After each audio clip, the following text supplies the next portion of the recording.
Hi, everybody.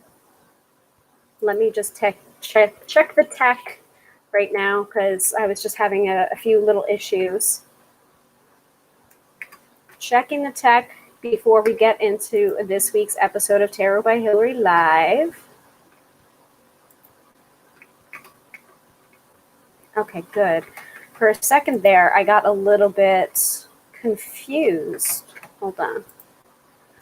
Whew. All right. That was a little bit of a doozy, folks, because my third-party app was showing me something about my scheduled stream that I pre-scheduled, and I wanted to make sure this wasn't starting up a completely new and separate stream. So lesson learned for next time around, guys. And remember that we are right now in the shadow period of Mercury retrograde. Mercury will be going retrograde on October 13th and staying retrograde until November 3rd, which is, I know, Election Day.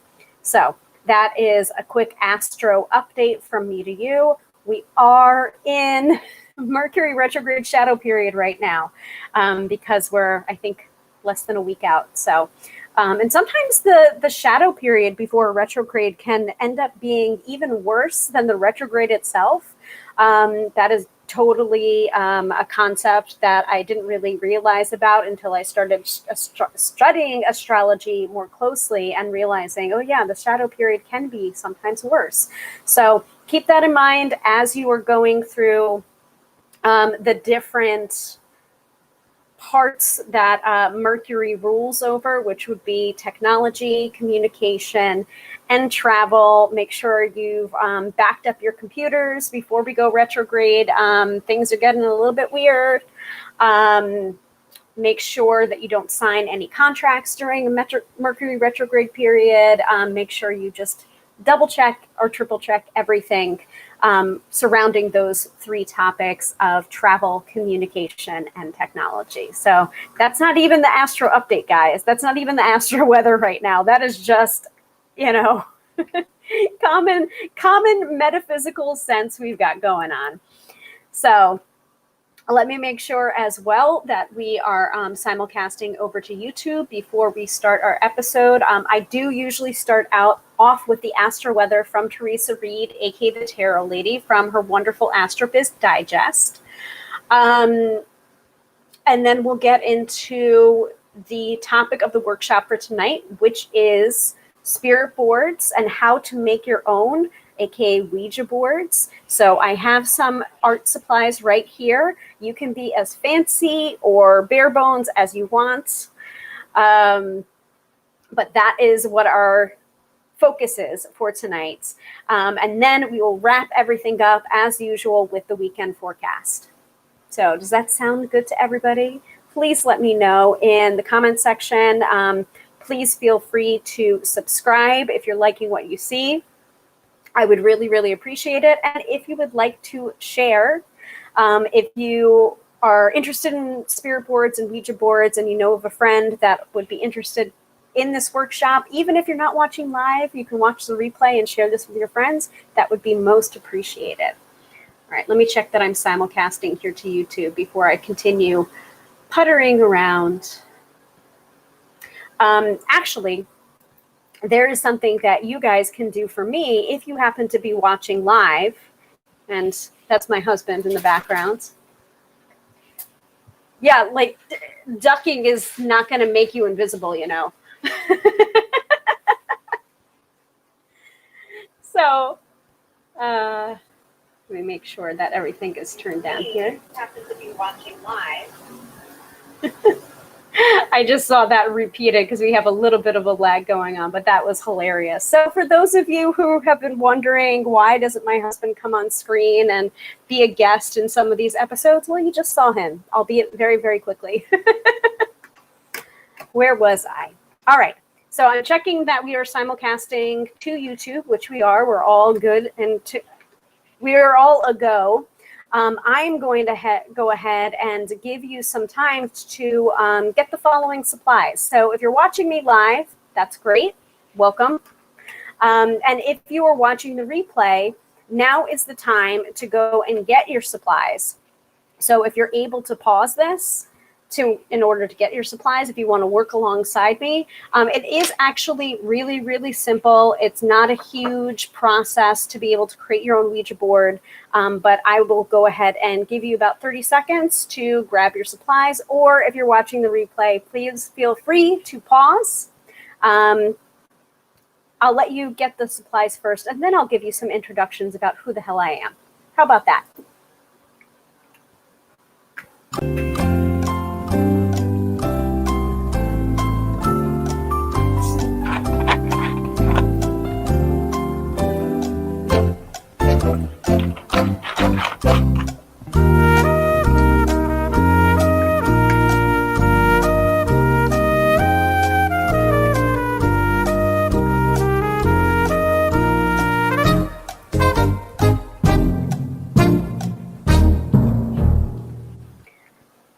If you're a regular viewer to the Tarot by Hilary live weekly shows, you know that I love to use that particular feature. Sorry, it's my jam. So, introductions first, even though we're already a few minutes into the episode. Hello, I am Hilary, professional tarot reader, demystifying the mystical and putting you in touch with the most beautiful of gifts, your own intuition. And please, my friend, do not argue with me. You have intuition. I strongly, strongly believe that everybody has intuition. And sometimes finding your intuitive voice is getting out of your own way and just listening to it. Be observant. Be observant of it, clearing the way for it to speak so you can hear it. Sometimes we clutter up our lives and we think we think that intuitive voice comes from outside of ourselves, when in fact the in intuition means that it's coming from within you. So oftentimes it's the trickier part to unlearn what we've learned when we've grown from children into adulthood. And we need to get back to what we knew as children, which was ultimately we trusted in our intuition. Give me 1 second here. I realized that I didn't log off for the day. Silly me. I do not want those alerts coming up as I'm trying to teach here. 1 second. There we go. Okay. So, since we are in spooky season, aka October, and I didn't realize that everyone was doing this whole spooky season, you know, I hadn't realized that there was this kind of endemic,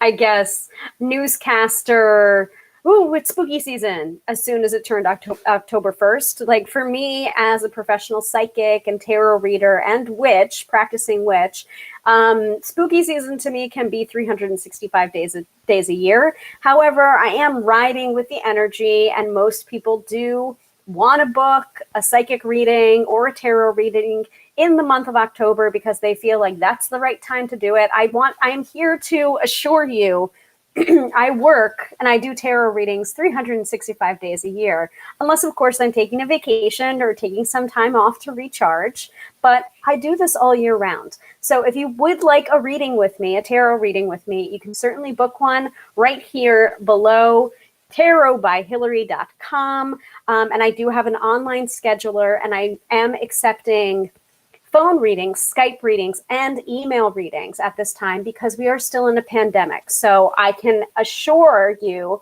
that I can read just as well online, over phone, over Skype, over email as I can in person. But for my safety, for your safety, please, let's stay at home and interact that way. Give you wonderful tarot reading that way. I am seeing that some people are in the comments asking for a card. That is not what I do here in these free workshops. We are talking about Ouija boards and spirit boards tonight and how to create your own. However, if you want to stay tuned to the end of the episode, I do a weekend forecast for the collective. in which I pull a tarot card or an oracle card to give you a reading. So stay tuned for that. It is a more generalized reading, but the focus here tonight is teaching about Ouija boards and spirit boards. If you would like a reading, though, you can certainly book one privately at tarotbyhilary.com. Thank you for your time and understanding.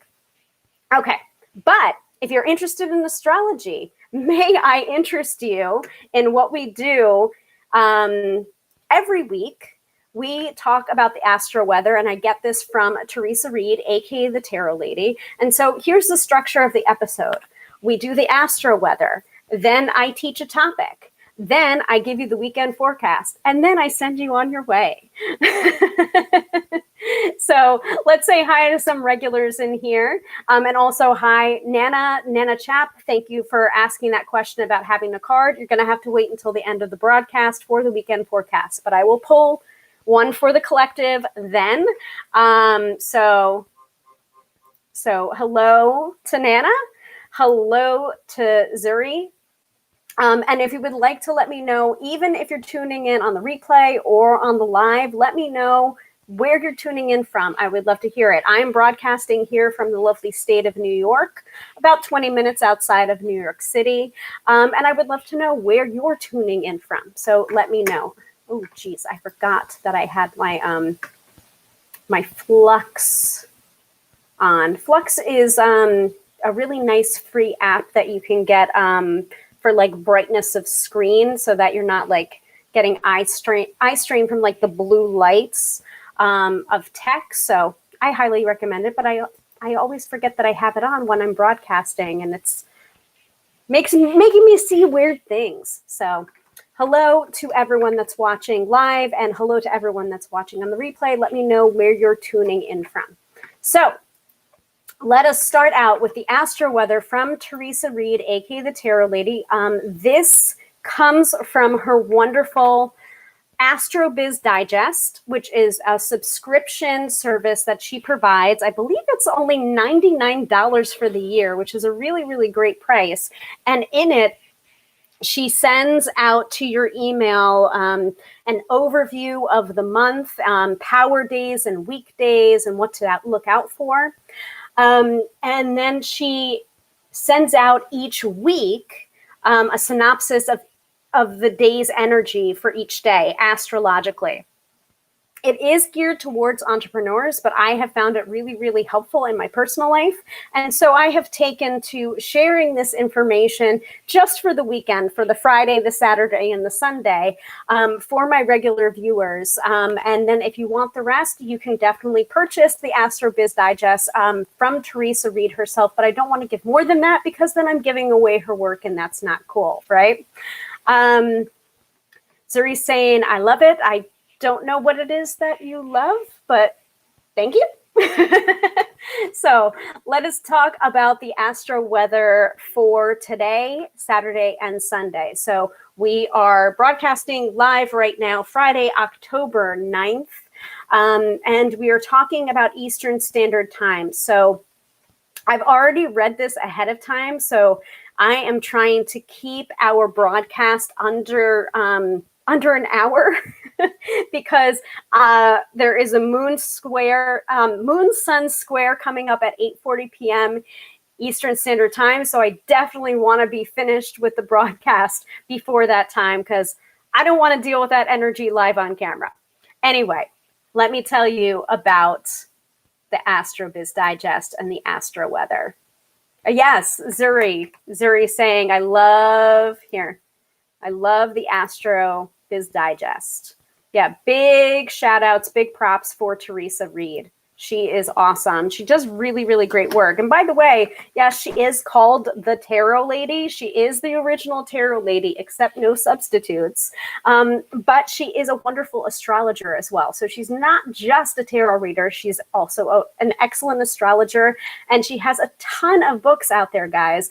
She did the tarot coloring book, which is awesome. Even if you're an experienced reader, it's still a great book to get, because as you're coloring in the different tarot cards, the 78 cards of a tarot deck, you start to discover some of the symbols on different cards that you never noticed before. And I mean, I've been reading tarot over 20 years now, and I'm still finding things as I'm coloring in the tarot coloring book. So that's a really great book. She did also Astrology for Real Life. She's done tarot for Troubled Times with Shaheen Miro. She just did, I believe, the Uncommon Tarot also with Shaheen Miro, if I'm remembering correctly. And then her newest book is Tarot No Questions Asked, I believe, which is about the art of intuitive reading. So like you're going to get a gem of a book if you buy a book that's authored by Teresa Reed. You just are. She's really, really prolific. So yeah. So this is where this information is coming from. Let's go. So Friday. Friday is a mixed bag, so you'll need to be strategic in how you manage the day. And I definitely felt that today. So if you guys want to chime in and tell me how your week has been going, how your Friday has been going, if it's still Friday for you, I know we have some Australians that sometimes tune into the broadcast live. It's been a really, really crazy week. And I don't know. I feel like it's been a mixed bag of a week, not just a mixed bag of a day. So let me know in the comments if you're feeling that energy, because I certainly have. So 2 favorable aspects between the moon, Uranus, and Mercury at 6:14 a.m. and 8:03 a.m. Eastern Standard Time provide the perfect frame for client care, self-care, and organizing your home office. A challenging square between Mars and Pluto at 9:08 a.m. Eastern Standard Time, they're all Eastern Standard Time, guys, adds an extra dose of aggression into the atmosphere. This could lead to power struggles with pushy clients or peers. Boundaries could get crossed, so you'll want to stand in your power and assert yourself. A moon-sun square at 8:40 p.m. Eastern Standard Time puts all the egomaniacs and online tyrants in the spotlight. So this is the reason, guys, that I don't want to be still broadcasting. Social media will be a dumpster fire, and the news promises to be tense. So once again, this is like the 3rd Friday in a row that Teresa has said something about the news promising to be intense or tense, or something big is happening in the news. And she has not been wrong for the last 3 times. So watch the news tonight, guys. Add in an opposition between the moon and Jupiter at 11:17 p.m. and whatever got stirred up during the day reaches a boiling point. So I hope to be in bed by then. The moon-Neptune trine at 11:44 p.m. softens some of the harshness of the day, making the late hours lovely for creative brainstorming, writing, or just a nice long soak in the tub. So today, Friday, October 9th, is a power day for Cancer and a weak day for Capricorn. So let me pause for a second in that and take a little seltzer break before we move on to Saturday and Sunday. So yeah. So Zuri says, I will forever be organizing my home office and studio. And I believe we are, we're still in Virgo. I think we're still in, no, are we in Virgo? Libra. Sorry. Virgos to me tend to be very organized and very strategic. Libra as well, but more of a seeking balance kind of nature.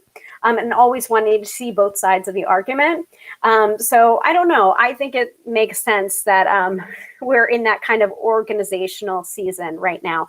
Also, if you happen to be a witch or a pagan, October is our last month of the year. It is the witch's new year. So, I mean, it makes sense that you're organizing and, you know, gathering, like, that's kind of a seasonal thing that I do as well. So you're not alone, Zuri. Are we ready for Saturday and Sunday? Remember, guys, this is your reminder to drink your water, stay hydrated, especially when we're talking about metaphysical topics.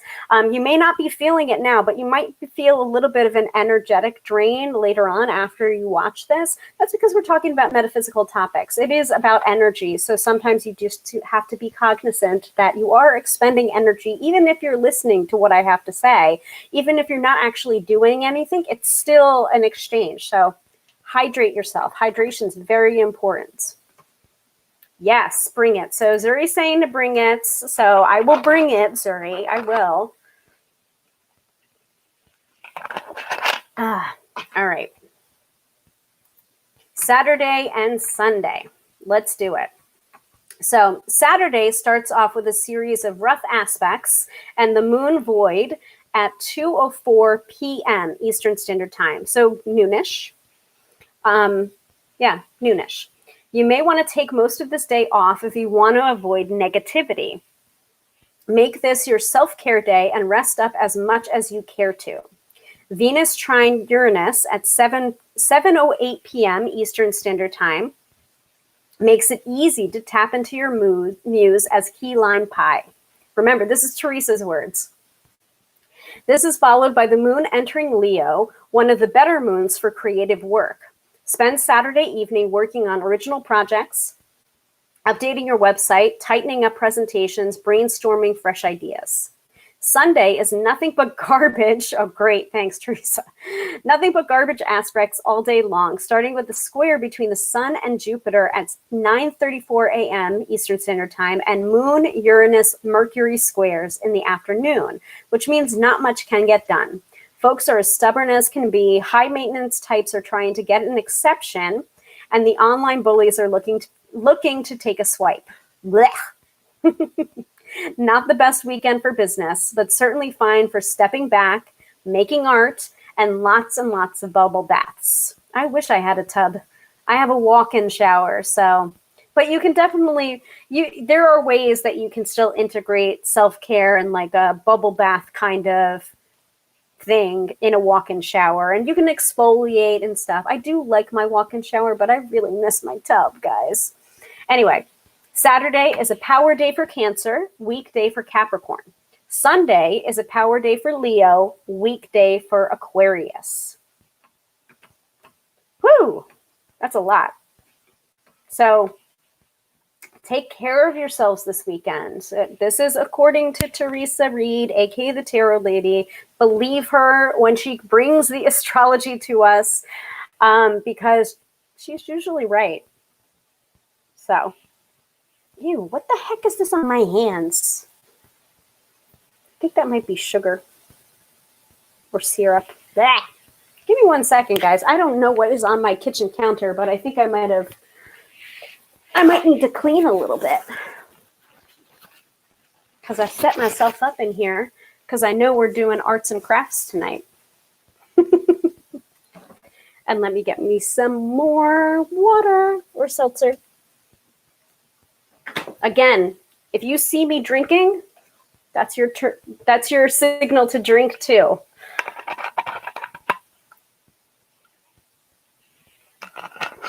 And I would really love to hear if any of that astrology that I just gave you is resonating for you, if the week has been particularly weird for you. Let me know which days have been weird for you too, because it's really been hit or miss this week. And I can probably tell you astrologically the reason why just by looking at the AstroBiz Digest. So once again, I really want to reiterate here, and I want to give credit where credit is due. The AstroBiz Digest is from Teresa Reed, aka the Tarot Lady. It's about $99 for a year, and you get so much. It really, what I like to do is on Sunday nights, I will sit down and I will read the AstroBiz Digest for the upcoming week, and I will plan accordingly based on my power days or my weekdays and what's going on astrologically. So like sometimes even if I see that the astrology is really bad for around 6:30 p.m. Eastern Standard Time on Friday nights, sometimes I will cancel. I will completely cancel this workshop because it really does depend on the energy. But if it's like supposed to be like argumentative types, this and that, and it's just like, oh, this is not even worth it. It's not even worth it to broadcast when the astrology is saying it's not a good idea. Like, use the astrology. It is there to help you. Just as intuition is there to help you, astrology is there to help you as well. So Zuri is saying Thursday, let's see. Thursday has been exceptionally challenging. Well, let's take a look at that. Thursday. Yes. Okay. So the reason why Thursday was challenging was 11:45 a.m. Eastern Standard Time. The moon will be in its home base Cancer, which adds an extra layer of sensitivity to the next 2 days. So that energy is still being felt right now, Zuri.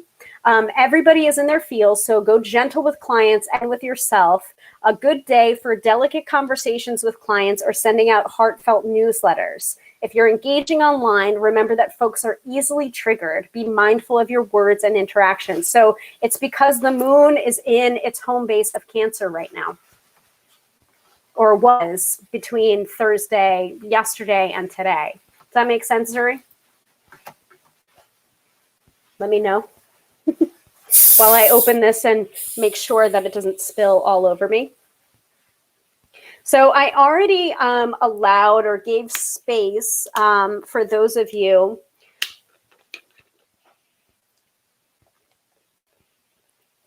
that are going to be working alongside me to create your Ouija board or spirit board if you don't have one of your own. In case you don't have extra money to burn. Don't feel like you have to go out and buy an expensive Ouija board or even a Parker Brothers board. You can make this at home yourself using only a few simple tools. In fact, I didn't have to run out and get anything in order to do this. So yeah. So Zuri's saying, I have found that if the moon is in an opposing sign to my natal moon, it can be a day that is more challenging than usual. So I'm guessing that moon in Cancer is an opposing. Don't know. All I know is that people have been in their feels lately. And that's possibly the reason why, because the moon is in its home base of Cancer right now. At least that's what the astrology says. So, yes. Correct. So like, this is the reason. So guys, this is the reason why I've been a tarot reader for so many years. And this is the reason why I really like to look at the astrology and how the astrology affects me. Even though I'm not an astrologer, like I'm just not. I know enough astrology to be dangerous. And that's all I know. So I leave astrology to the experts. But this is the reason why I keep coming around with tarot, and tarot has been in my life for this many years. Same thing with astrology. It works. And it's amazing to see how accurate it can be and how in-depth it can be. Especially if you know like where your sign is placed. And remember that we're not just our sun signs. I really want to emphasize that, because a lot of people are just like looking up at the horoscope and it's just like, well, how can the horoscope fit everyone that's an Aries sun sign or a Sagittarius sun sign or a Libra? It doesn't, because it's just sun sign. That is what a horoscope is you're looking at your sun sign. However, your natal chart is comprised of a whole bunch of other things, not just your sun sign. Where's your moon placed? Where is your ascendant? Those are the three things that I actually look out for, even though a natal chart is even more than that. But that's what I look for when I look at different forecasts. I look for where my sun sign is, what's going on in Aries. I look at what the moon is doing, and I look at my moon sign, which is Gemini, and I look at my ascendant, which is Capricorn.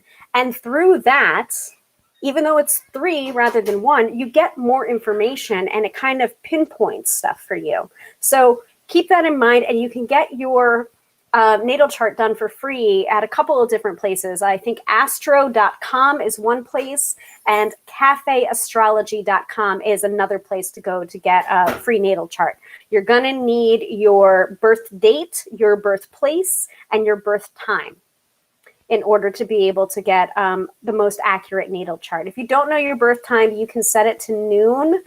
But I don't think you'll be able to get your ascendant. So you really do need to have your birth time as well. So but know your natal chart. If you know your natal chart and you know where things are, then you can take a look at these different astro weathers or the Astro Biz Digest, and you can pay attention to where that is. Like maybe if you were born under Mercury in retrograde, Mercury retrograde doesn't affect you as much. Like I've heard that happen with people. If you were born in a Venus retrograde, it doesn't affect you as much, or it affects you more. So like pay attention to where these things are in your natal chart. But first you have to know your natal chart first. So that would be my recommendation. Anyway, enough of the astrology, right? It's a lot of astrology, guys. Let us talk about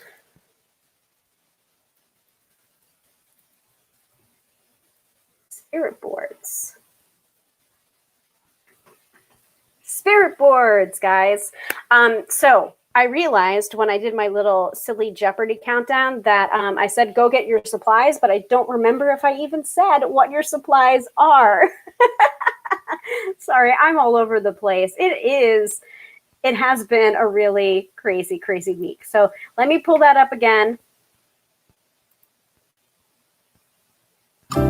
So what I want you guys to do is go and get a couple of pieces of paper and markers or plain black pen.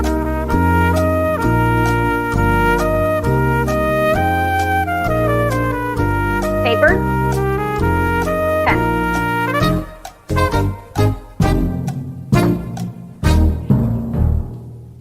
Okay.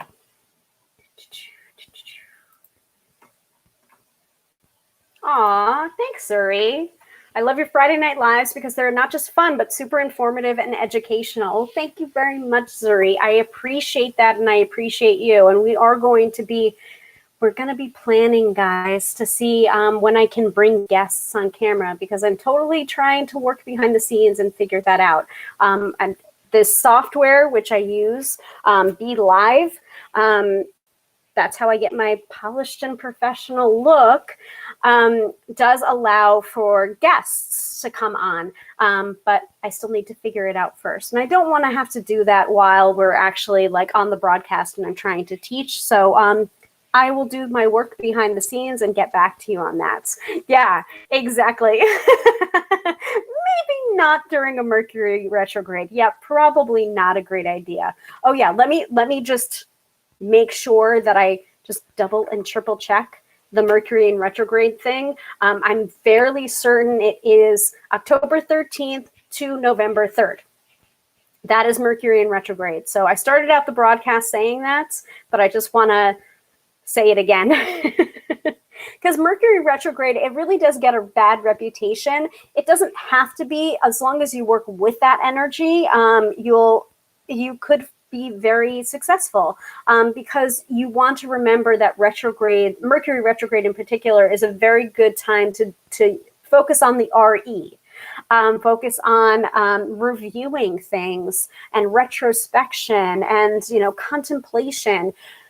And maybe not pushing forward so much, like Mercury retrograde is not the time to do that. So, and it's not the time to experiment with new technology either, because Mercury is the planet of travel, communication, and technology. So when Mercury appears retrograde in the sky, those three items are affected, probably to their detriment. So just want to be cautious during Mercury retrograde. And also it happens 3 to 4 times a year for about 3 weeks each time. So it happens enough that like most people that are not even familiar with astrology or metaphysical stuff, even they're attuned to like something weird's going on. What's going on? And then they'll usually come up to me and ask me, what's going on, Hilary? Mercury's in retrograde. Oh, okay.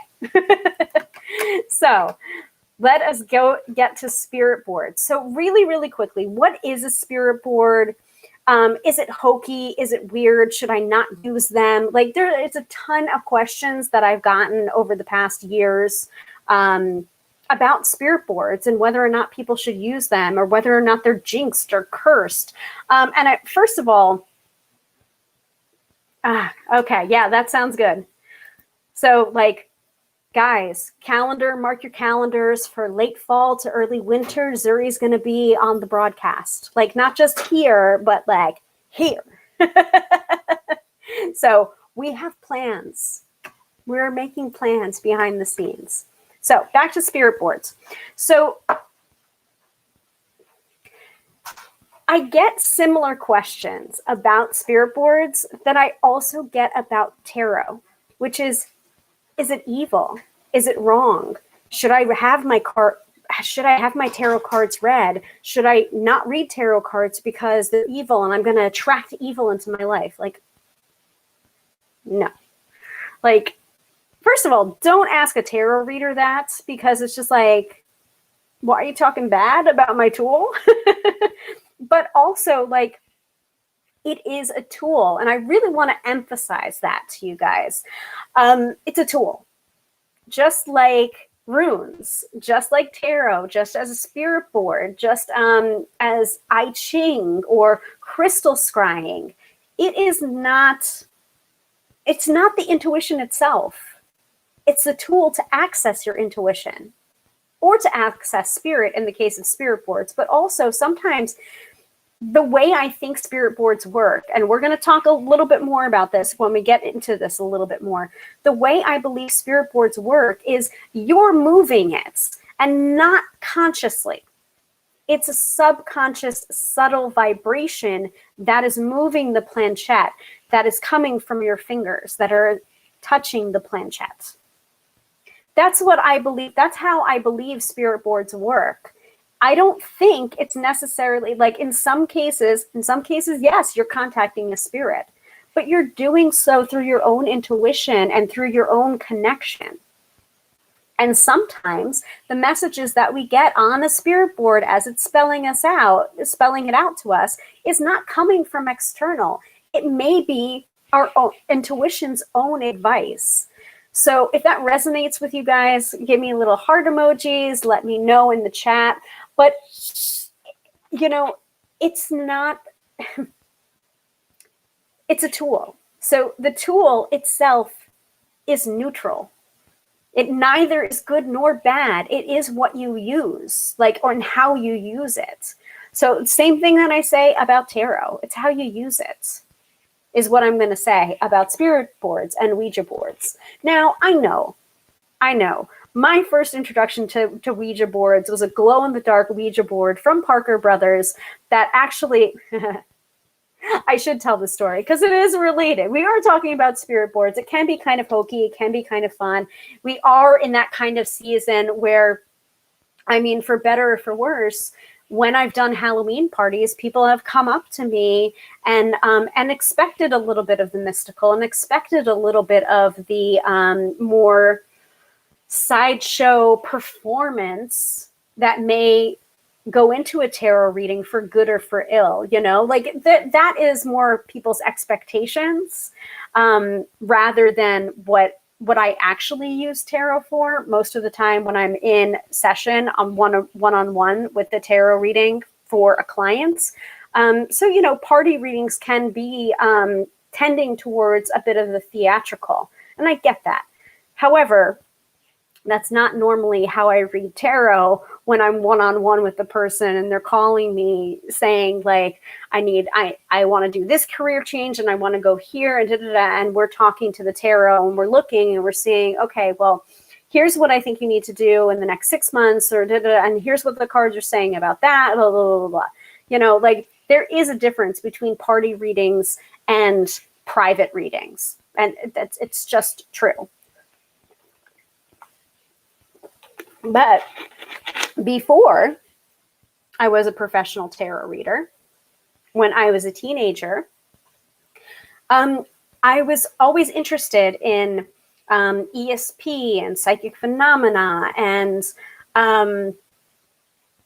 Ouija boards and crystal balls. I don't know, like I'm probably dating myself here, but yes, I am a child of the 80s. I grew up as a young child in the 80s. And we had this, probably this is maybe earlier 90s than 80s.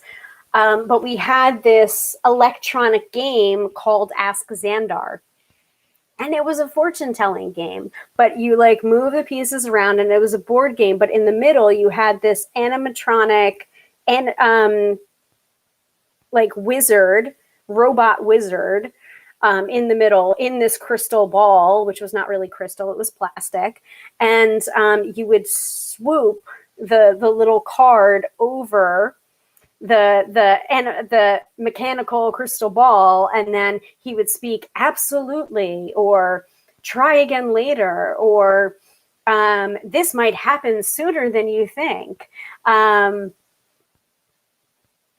So that kind of board game was speaking to all of my, interests, and it was so silly too. It had like this and the little like charm or card or whatever would be like, a boy you like, and then you would sweep over it, and it was like, this might happen sooner than you think, and the commercial, like the phone rings and everyone goes like, actually, you know what, I have to look it up for you guys. It's so cheesy, and it has to be like 92 or 94.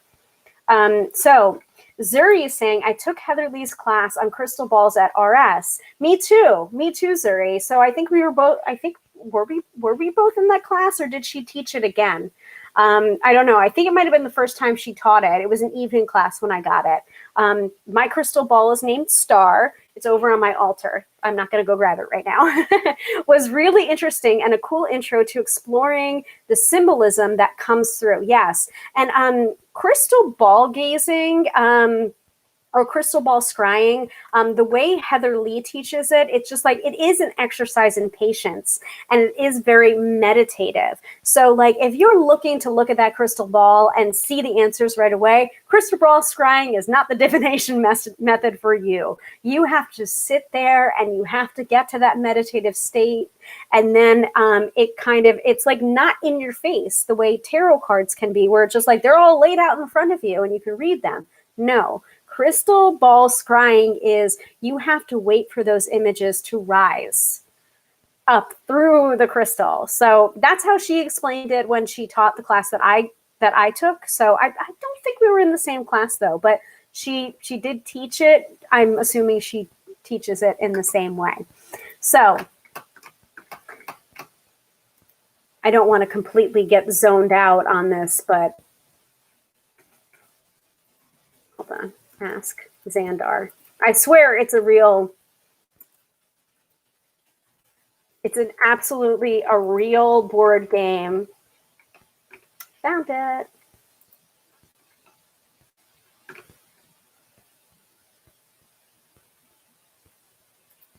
Oh God, the quality is not that great, but we'll deal with that. All right, let's see here.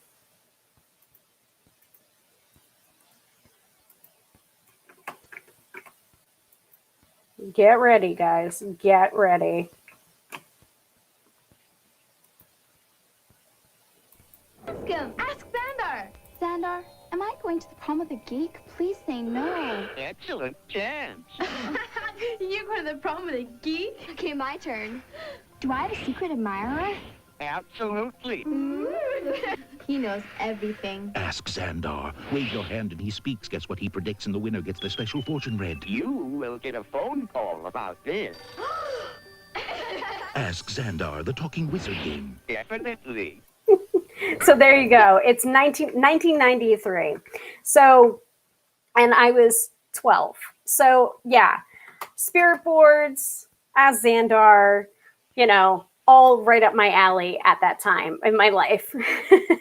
So Zuri's saying it was the last RS they did before COVID. Okay, so not this year, but last year. Got it. Yeah. That was I think that was the first, like the day of divination. Like that might have been the whole day. I don't know. Anyway, let's get back to spirit boards. Okay. So the Ouija board that I had, I'll explain where I get the next part of the workshop, which is how to create your own, right? Yeah. So prior to me getting the Ouija board that I did get, that is from Parker Brothers, it was glow in the dark, by the way. So I thought I was very cool. Prior to that, I will be showing you guys very quickly how to do this for yourself. Probably not in too many details, but you'll see. Prior to that, I was begging my mom, to get a Ouija board, and she was like, I don't know, and it's like, I heard they're evil. I'm like, okay, fine. I don't want to do it. Like, fine, you're not going to get it from me or whatever. But the funny part about this is, my mom didn't want to get one for me, but she told me how to create my own. And I'm going to have a conversation with her and ask her if she remembers this. But I will be showing you how to create your own. And when I created my own, I had it in a little pouch, and I would bring it over to my best friend Marissa's house for sleepovers. And we would sit there on the floor, and we would do Ouija board, we would do spirit board, and we would freak ourselves out. So I loved spirit boards, Sandar, all of that, totally my jam.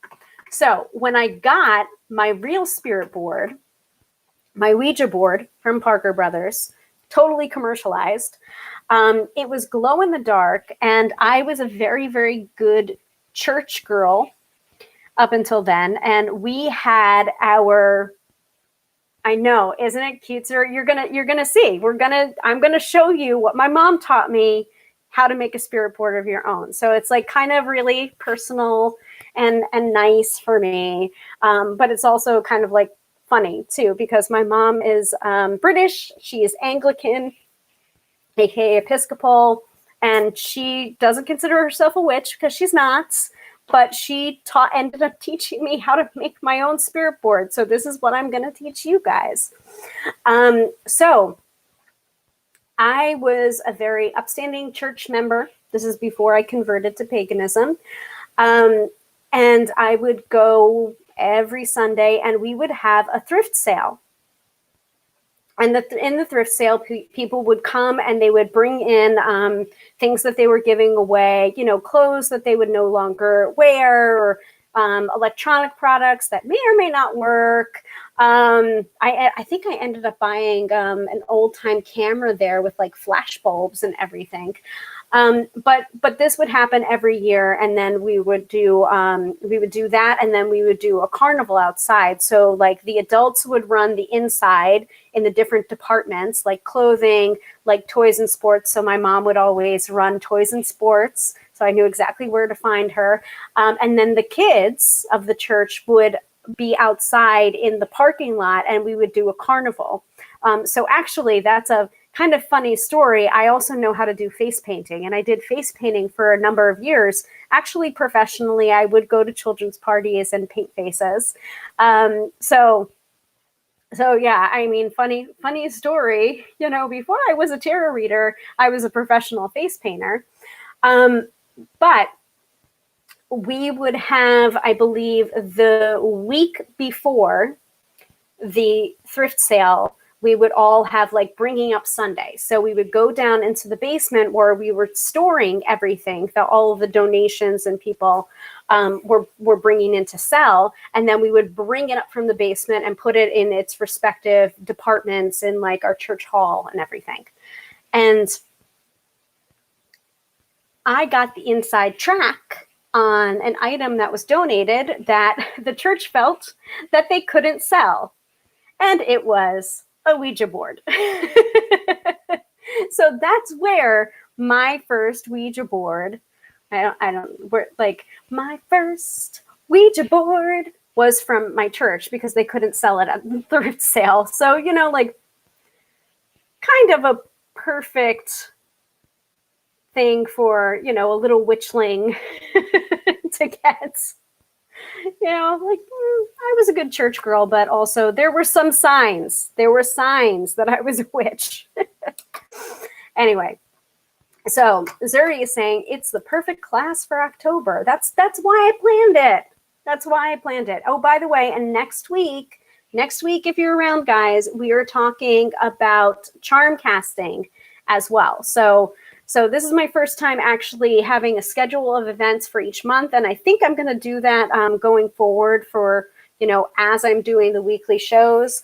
And of course, if you have suggestions of topics that you would like me to cover, please go ahead and message me on here, or you can email me at Hilary@tarotbyhilary.com. I'm open to suggestions. So, but I figured spirit boards, great October class. So there you go. But that's how I got my original spirit board. Now, what you use spirit boards for? You use them to contact spirits. But you can also ask them questions and not feel like, don't feel like this is just a tool for mediumship, okay? Because I've used my spirit board for just asking questions, like yes or no questions, or questions of the tarot. You can ask a spirit board these questions as well, because this is how I believe spirit boards work. They're using the subtle vibrations from your fingers to move the planchette around on the board to give you the answer that you most need to hear at that particular moment. Is it scientific? No. Do I know less about spirit boards than I know about tarot? Absolutely. But this is my perspective on spirit boards. And you can feel free to go out there and do your own research about spirit boards, about mediumship, about asking different questions. But remember that I feel like intuition, the vibrations, it's coming from you. The answer may be coming from you, and not in a turn on and off the lights, make us think that Grandpa Joe is visiting us, ha ha ha. That's not what I'm talking about here. And if you're here for that, go away. This isn't like funny, ha ha. But my interest in spirit boards did start out that way, but it didn't end that way. I am finding that spirit boards are much deeper and more intuitive, and can be a divination tool just as much as tarot can be, just as much as runes can be, or the I Ching, or crystal gazing. So if that makes sense to you guys, go ahead, say it in the chat. I'm going to introduce you to my little cute spirit board that I have now. I don't know where my original glow-in-the-dark Parker Brothers Ouija board went to. Probably we donated it. Maybe it's in the closet at my mom's house on the top of the closet, because I know she never used it. I do have another funny story though about using a spirit board in like a party setting at a family friend's house, and my mother and I were both sitting next to each other, and we were sitting out on a deck with other people, and we all had our hands on the planchettes. And this was like outside, kind of summery, but it was starting to get a little nip in the air. There were tiki torches out, and you'll know why I mention this in a minute. So we were playing around with it, and I don't remember what the question was, but it moved. The planchette like shoved towards us, and there was nothing moving it. It wasn't like you couldn't see anyone's fingers push it to us. And so the planchette actually flew off of the board, off of the table, and it went right between my mother and me, and we kind of looked at each other. And then at that exact moment, one of the tiki torches fell and nearly like underneath our chairs. So we all started screaming. It was not fun. So I do want to caution you, if you are using any divination tool, remember your intention, come to it with respect. If you're going to be nasty with it, if you're going to make fun of it, you will probably not get a great experience, and that might be what happens. So with spirit boards, there is this quasi-myth, quasi-true it attracts lower energy. Remember, you have your tools. You have your other tools. Make sure you sage. Make sure you wave some incense. Make sure you have some salt on hand or some water. Go with pure intentions and clear intentions, and you should be fine. Okay? Like I've got, like as an example here, I've got a smudge stick here with sage and lavender and rosemary, I think. So I've got my smudge stick right here. So just make sure you're doing any of this divination, any spirit board work with intention and with care and with respect. Because if you don't respect, they won't respect you. Trust me on that one.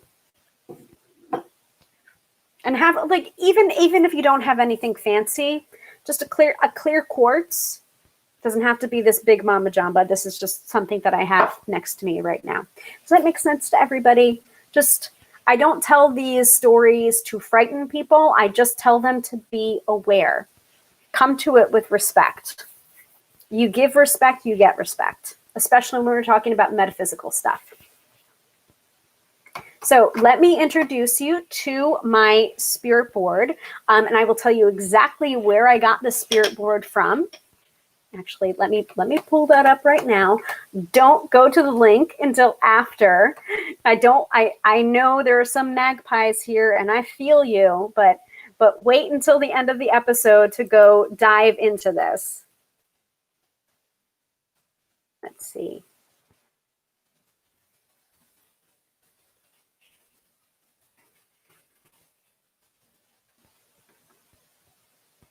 Oh, they're so pretty. Guys, they are so pretty. Okay. Got it. Zuri is saying, I agree 1,000%. Zuri, do you have any similar stories you would like to share with the group? Because that sounds like you got some similar stories. So let me wait for the link to pop up here.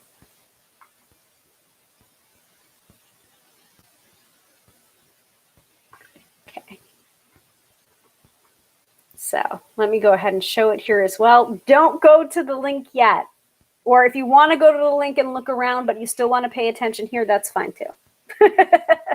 So the board that I got is a small spirit board that I got from the company called Fiendies. I got it from their website originally, but now they have they're, I believe, woodworkers, but now, or woodcuts, I think.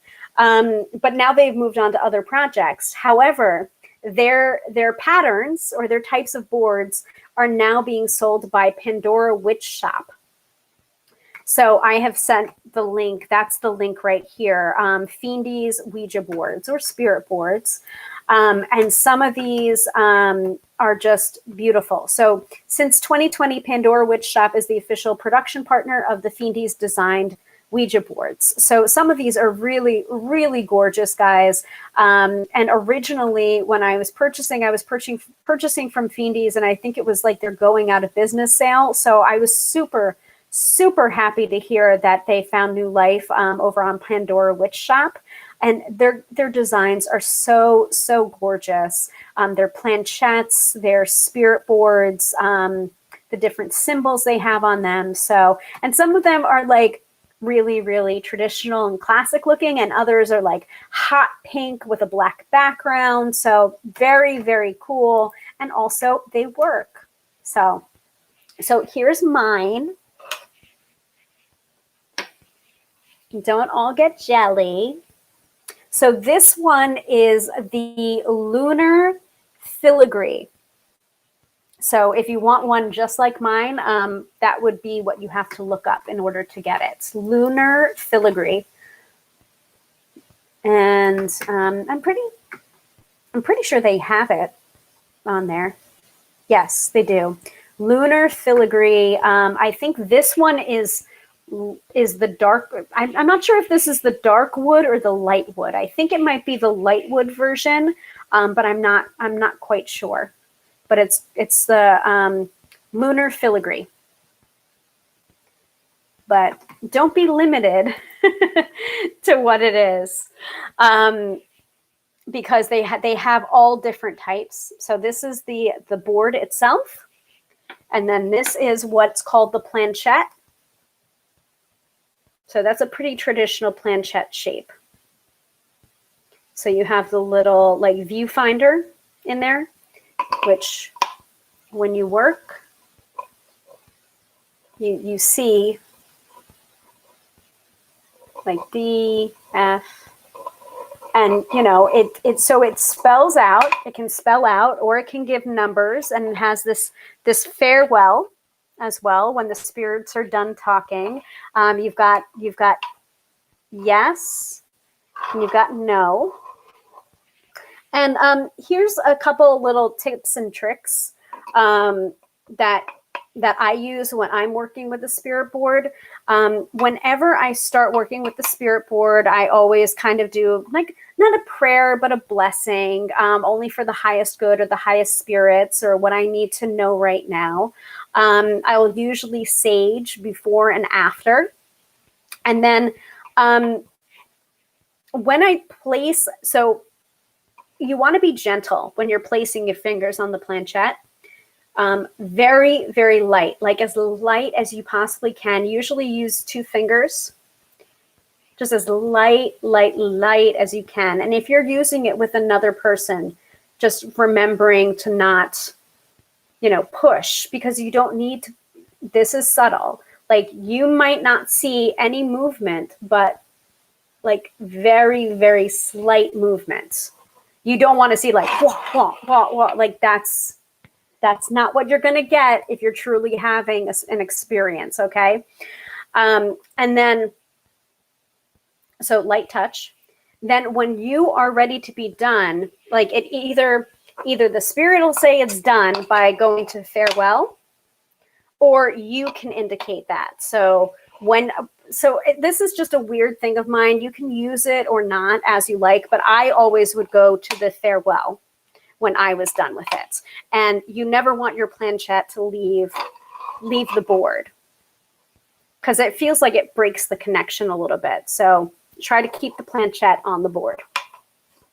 So that's my quick advice about working with a Ouija board, and just come at it with respect. You're going to have like give respect to get respect. Okay.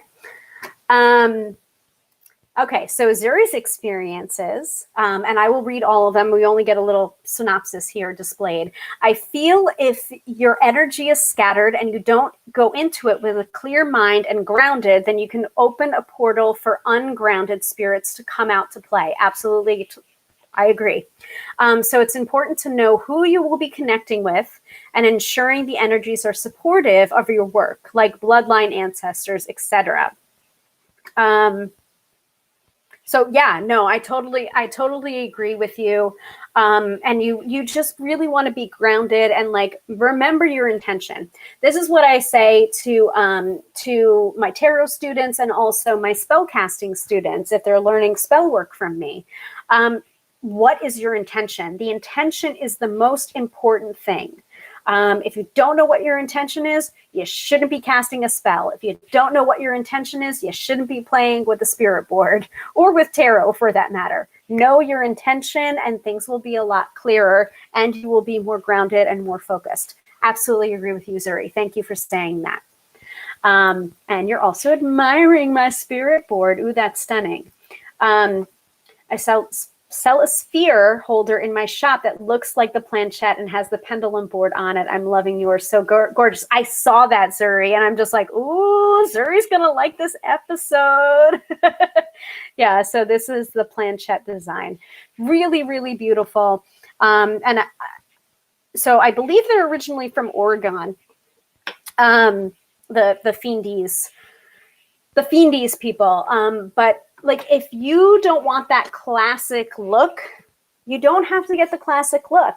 You can get whatever you want to, and there's so much to choose from on there, guys. And there's also, I think, other Ouija boards on there, not just the Fiendies ones, but there's the Fiendies one is the one that I'm going to be featuring because that's where I got mine from. But there are other Ouija boards on Pandora Witch Shop. Some of them are shaped like pumpkins, and they're really cute. And they've got the classic black and orange. They've got purple and black and white. They've got a spiritualist seance. Ooh, that's really, really cool. There's an emerald death head's moth, like circular, and also the traditional rectangle shape. But wow, some of these are really, really gorgeous. And I've got to remember that I'm teaching right now. So, so there's plenty to choose from on there. Don't go there now. Don't be a magpie like me. Yeah, there's pumpkins. Yeah. Yes, I'm sorry. I'm an enabler, guys. I'm sorry. I'm not that sorry. So, if you're not like me or Zuri, and you're feeling a little bit bootstrapped, you feel like, okay, I want to try this. I do want to try this, but I don't want to go out and spend $90 on a beautiful spirit board from Fiendies without trying this out first. I hear you and I get it. So we are into the crafty portion of tonight's workshop, and it's crafty, but it's not so crafty. Like, you guys can be as fancy as you want to, or as bare bones as you want to when you're making your own spirit board. And this is me. This was me as a teenager wanting a spirit board, not getting it, and then my mother teaching me how to make a spirit board. Okay. What you're going to do is you're going to take a plain piece of paper or whatever paper that you have. So I have all these tools at home in my house. I didn't have to run out and get anything. I've got a black pen. You can use markers. You can make it fun. But what you want to do is you want to cut up a piece of paper, and you want to do all the letters of the alphabet. You want to go from A to Z. Let me grab my, see, I'm telling you, all stuff I have in the house. So you want to cut up, and you want to make them small because you are going to be working on a surface. So you don't want to, like, the kind of, here's the reason why Lenormand is so popular, but also needs to be really small. In Lenormand, there is a spread called the Grand Tableau. And the Grand Tableau, you use all 36 cards of the Lenormand spread out. Now, what do you think the surface area of that is going to be if you had a Lenormand deck that's the same size as tarot cards? You would need a huge amount of surface area in order to lay out the Grand Tableau. That is the reason why most of the time when you're seeing Lenormand cards are about the size of playing cards, or they can be even smaller. So for me, for example, I have my little cards, and actually my clients know about them by saying, Hilary, do you have your little cards on you? They mean Lenormand. That is my petite vintage Lenormand by Kendra Hertow. That big. And the reason why it's that big is because then you have less surface area that you can spread out the Grand Tableau on. So it's important to keep these things small so that you have an area to work with. So this is the reason why I'm saying this for your Ouija board. You want your letters to be as small as you can possibly get them. Like when I had my little to-go kit, after I learned this from my mom, it fit into a pouch about this big. Really no more than, like, not even as big as a makeup case. It was even smaller than that. And I would put in all of my scraps of paper and what I'm about to show you to use as the planchette. Now, this isn't my original planchettes. I do remember it was kind of like a little aperitif glass. It had a little stem to it. I'll have to look it up, but it was definitely smaller than what I'm about to show you. Let me see if I can aperitif.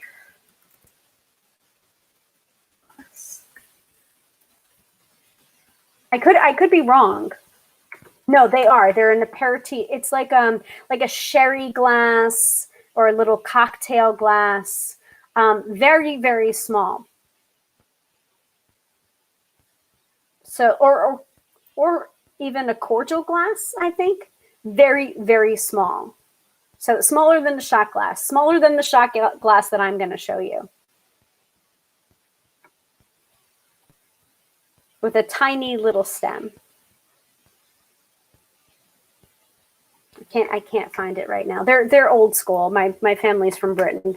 I think they were sherry glasses, or meant to be sherry glasses. So this is what I had in my little pouch. I had my scraps of paper with A through Z, and I had a little sherry glass in this tiny bag, and maybe a little crystal, like a tiny crystal, like a dime-sized crystal.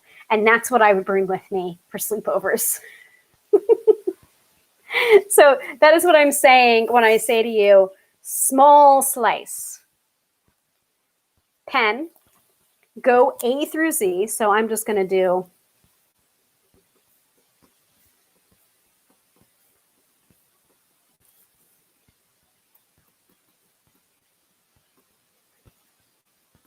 actually, that's enough. Yeah, yes, thank you, Catherine Fowler, and hi, nice to see you. Liquor or liqueur glasses, yes, absolutely, you can use that too. Thank you. I'm pretty sure it was cordial glasses that I was using. From a quick Google search, it was like a kind of a squarish, yeah. So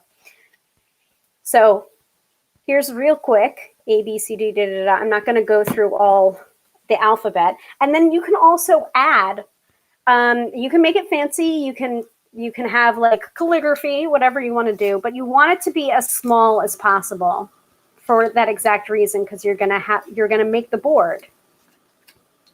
What my mom taught me was to put the alphabet into a circle, because you're not necessarily going to have the planchette go over the letters, because these are just scraps of paper, but you might want it to be next to the letters. So, it's not an exact science here. So like here's, God, by the way, guys, I have very small hands. B, C, D, in a circle. And then you can add whatever you want to. If you want to add a yes, if you want to add a no, and actually that's kind of how I would, if memory serves, of my teenage self, this is how I would set it up. I'm just going to do a quick rough drawing of how you would set it up. Move my scraps of paper over. So it would be a circle of the letters.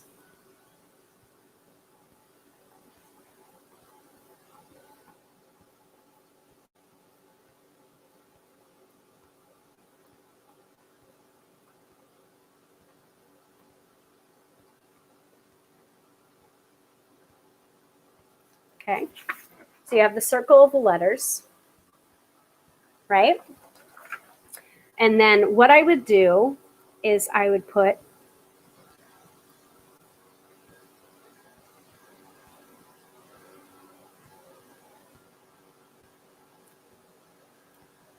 do a scrap of paper for yes. I would do a scrap of paper for no. And then I would do a goodbye in the middle. So like the goodbye or the farewell, that was very important to me as a teenager while using my Ouija board. Not sure why. I just felt like maybe it was just like me trying to use good manners, or maybe it was something that my mom really emphasized when she was teaching me how to make a paper and sherry glass version of a Ouija board. And I'm not even sure if this is something that her mother taught her. So I'm going to have to ask about this. So you would do this, right? And then you would take your planchette, your makeshift planchette, and you would lay it out on the surface, and you would point. You would have it land wherever it was trying to say. And trust me, this worked. I did this for years before that glow-in-the-dark Ouija board came up not to be sold. So it worked. And I'll have to reach back out to my former best friend from all those years ago and ask her if she remembers all of this.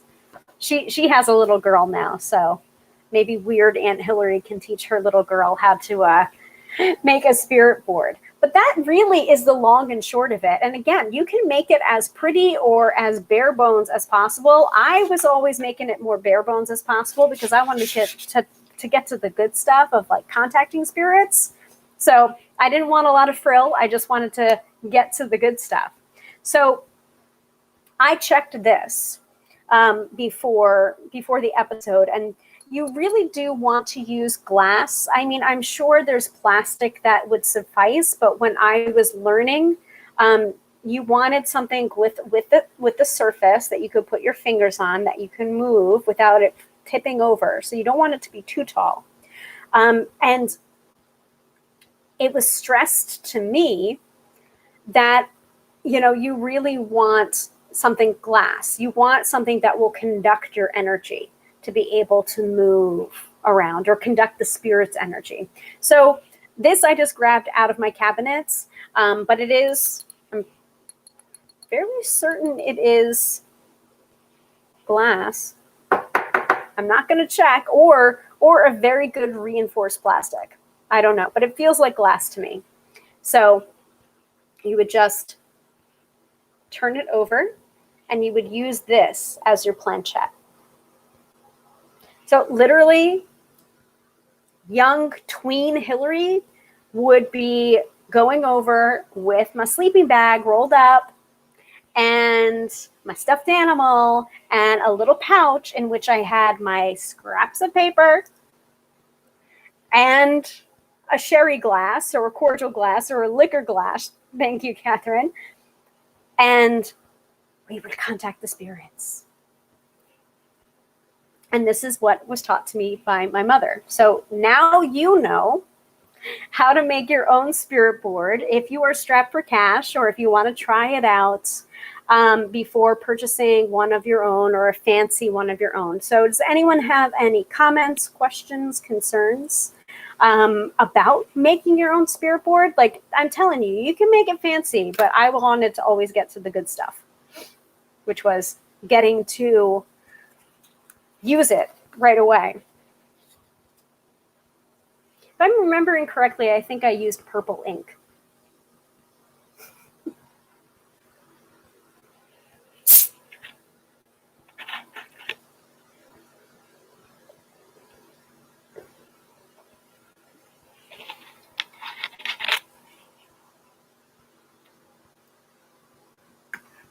Okay. So that's the class. I don't know if it's my family's method, but it's certainly something that my mother taught me. I don't know if her mother taught her, if there was a family friend that taught her, but you're very welcome. I have just taught you my family's, or the matriarchal, the maternal side of my family's personal method for spirit board magic. So thank you for watching. So next week, before we move on to the weekend forecast, which I know you're all jonesing to hear, next week, Friday, 6:30 p.m. Eastern Standard Time, we are doing the topic of charm casting. So charm casting is a little bit different than spirit boards. It's a little bit different than the Tessera Oracle, which I've used before.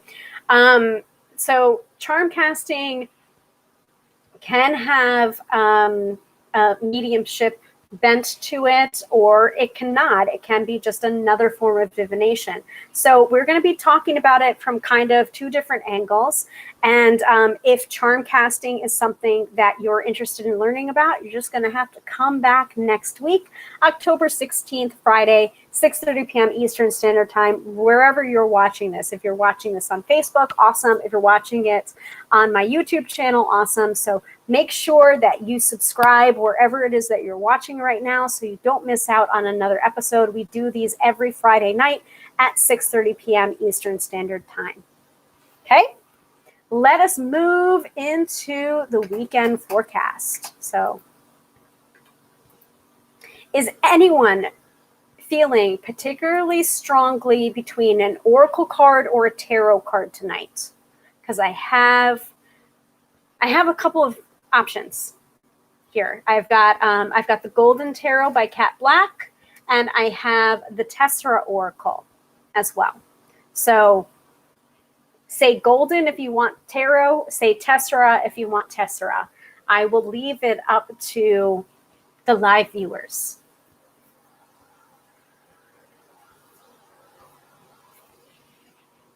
And while I'm waiting, let me see if I can find a commercial for Ouija boards.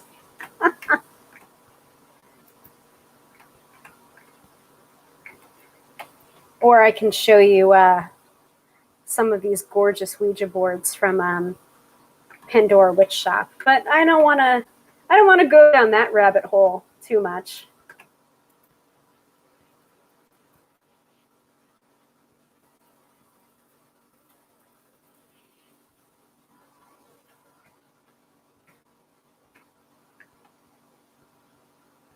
Oh, by the way, there's a fascinating article from SmithsonianMagazine.com about the strange and mysterious history of the Ouija board. Let's take a look at that. Tool of the Devil, harmless family game, or fascinating glimpse into the non-conscious mind.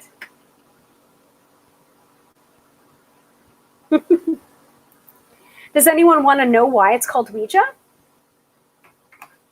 Before we move into the weekend forecast? Okay, so Zuri's voting for Golden. If I don't get any more votes, we're going to go with the Golden Tarot by Cat Black. Very quickly, the reason why it's called Ouija.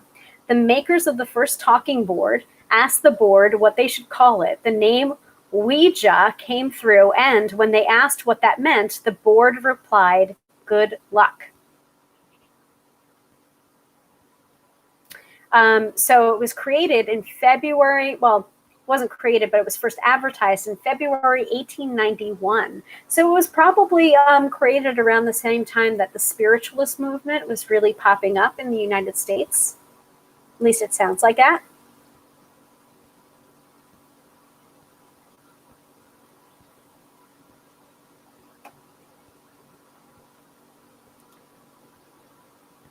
Ouija historian Robert Murch has been researching the story of the Ouija board since 1992. When he started his research, he says no one really knew anything about its origins, which struck him as odd. For such an iconic thing that strikes both fear and wonder in American culture, how can no one know where it came from?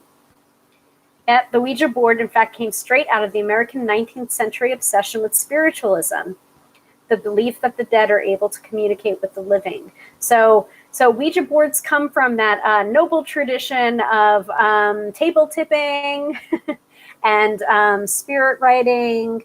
So there you go. I'm going to include this link in case you guys want to do further research. Very interesting. So this is from Smithsonian Magazine. Let me wait for it to pop up and then I'll display it here.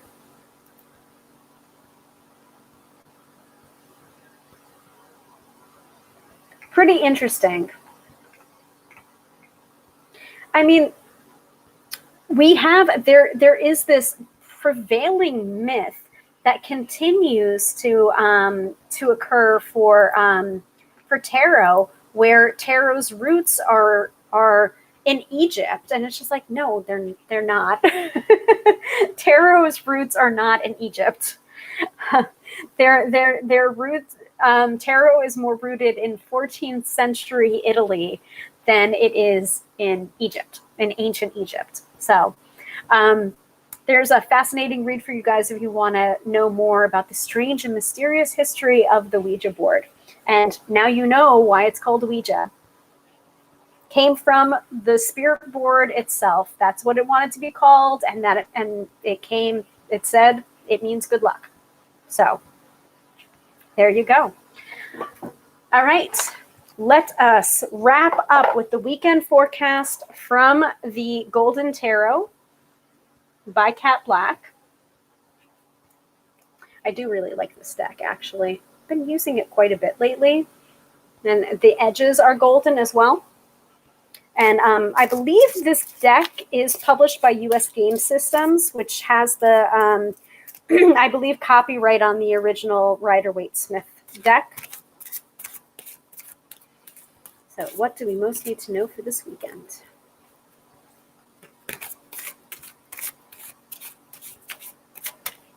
Ooh, that nearly was a 78 card pickup there.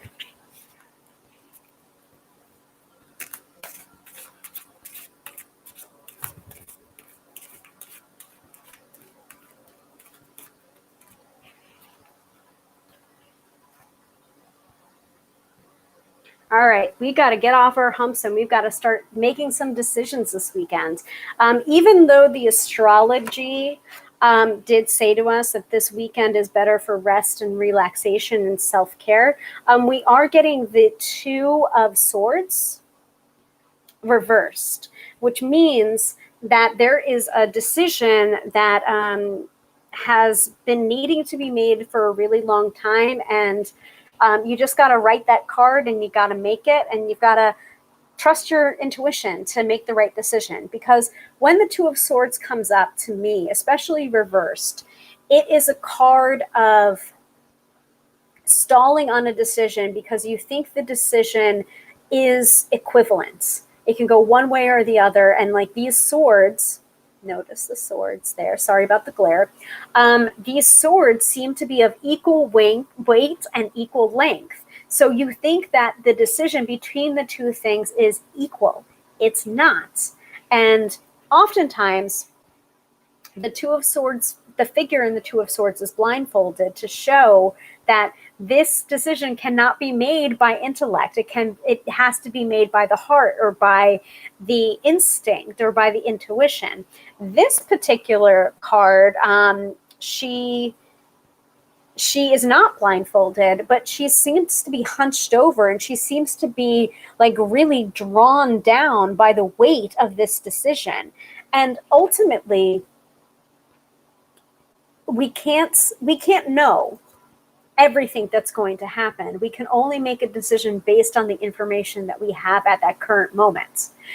And so this is what the Two of Swords reversed seems to mean to me right now for the weekend forecast.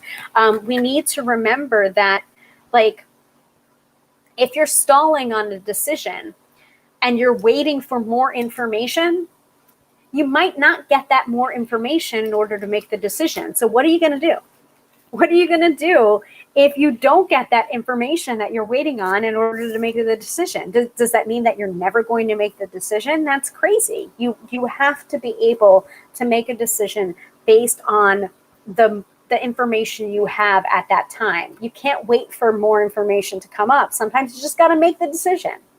So let me see if there's any keywords from the guidebook that we need to know about as well. But that's my interpretation of the Two of Swords reversed. Swords 54. What else are people seeing when they're seeing this card?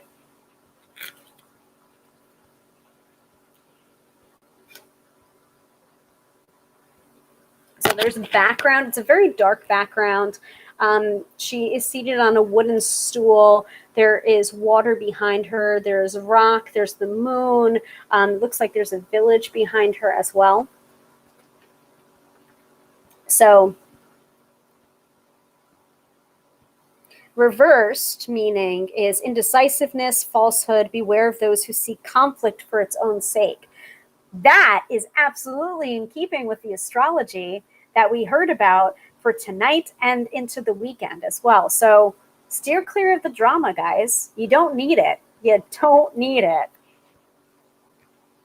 A balancing act. Sometimes hard choices must be made. Indecision will only aggravate the situation. Compromise. Choose the lesser of two evils and work to minimize any damage that may have been done. You have the ability to make the best of a bad situation. This card can also mean meeting a worthy adversary who will challenge you. Friendship may result once initial conflicts have been resolved. So, yeah, Catherine, absolutely. She looks stuck. She sure does. So that energy has the same kind of energy as the Eight of Swords energy, in which we have 8 swords. The figure is bound and blindfolded. That's a really stuck energetic card, the Eight of Swords. So this has that energy of the Eight of Swords. But guess what? You're not as stuck as you think you are. Because if you were stuck, you would be getting the Eight of Swords, not the Two of Swords reversed. So the decision needs to be made.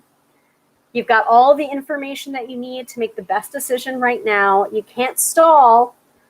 That there's not going to be any more information that's going to really help you to make the decision. And that's almost like a stalling tactic. So you got to just flip that reversal and make that decision and avoid the drama this weekend as well. Thank you for pointing that out, Catherine.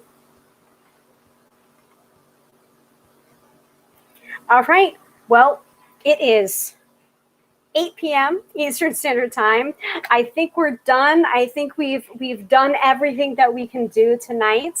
Once again, I thank you so much for joining me. I am Hilary, professional tarot reader, demystifying the mystical and putting you in touch with the most beautiful of gifts, your own intuition. Please don't argue with me. You have intuition. You absolutely, absolutely do. Just want to remind you that next week, October 16th, we are going to be talking about charm casting. You don't want to miss this episode. And we do this every Friday night at 6:30 p.m. Eastern Standard Time here on Facebook, and also simulcasting to YouTube. So please subscribe. Make sure you click the bell for notifications to make sure that you are not missing the next episode. Again, I'm Hilary. If you want a reading with me, you can book at tarotbyhilary.com. You're very welcome for the weekend forecast and for all this information about spirit boards. And I will catch you next week, same bat time, same bat channel. Thank you very much for watching, and have a wonderful, wonderful weekend.